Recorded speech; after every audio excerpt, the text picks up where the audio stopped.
On In Radio and wherever you get your podcasts, I'm James Cridland, the radio futurologist. I do quite a lot of award judging. I'd recommend it. It's quite a useful thing to do. It forces you to listen to things you'd otherwise not listen to, and you get a good whirlwind view of a particular sector or market than you'd otherwise not have got. This time I've been judging a set of podcasts. By its very nature, that means you get to hear a wide range of things, because anyone of course, can record a podcast. I mean, literally anybody. I mean, you're listening to this, right? Some of what I've heard has been a bit of a disappointment. If you've ever judged any radio awards, then you'll be familiar with what I mean. You can quickly get dispirited with the quality of the entries that you hear. But listening to a lot together, you notice a few patterns emerging, and I figured it might be useful to somebody if I were to point them out. First, length. If there's one overwhelming thing I'd like to remind podcast producers of, it's length. Bigger does not mean better. Make your podcast as long as it absolutely has to be and no longer. Then edit it down ruthlessly.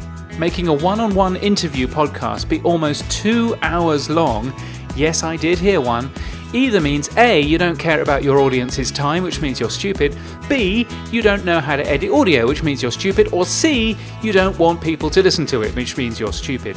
Don't be stupid. If you're wondering what the right length for a podcast is, well, I can't tell you, but if you're wondering what the normal maximum length for a podcast should be, I'd probably tell you about 30 minutes. That's the average commute in most countries. Now, there are good reasons to make a podcast longer than that, and I like a well-produced long-form interview too, but you're risking people abandoning your podcast if you go over an average commute length. Second, resetting and forward promotion. Because many podcasts aren't produced by radio people, these standard radio tips have been lost along the way. An excellent program director I once worked for told me to remember that there are new listeners joining every day, and it's my job to make them feel as welcome as possible and give them reasons to stick around. Your first sentence might be to explain what this podcast is about to help a new listener and to reinforce your brand with a current one.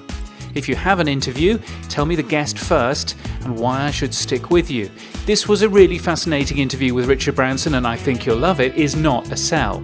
You'll learn why Richard Branson never wears a tie and his secret method of spotting a new business opportunity. Well, that might get me listening. And third, self-indulgence.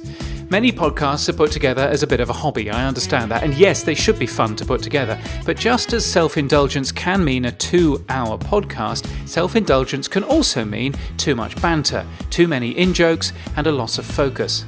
One podcast I heard started with a long jokey discussion about what the hosts had for supper the previous evening. It was a television review podcast.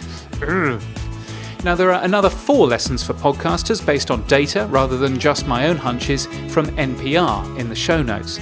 It doesn't just tell you how long a podcast should be, it also tells you what to do in it. Of all the pieces I share on Twitter, it was the most retweeted last week, for good reason. I'm in Amsterdam next week for Radio Days Europe. I'm looking forward to seeing my old friends and meeting new ones. So if you're going, do let me know. james@crid.land is my email address. That's james@crid.land. Music for this episode was from the excellent Ignite Jingles, IGNITE jingles.com.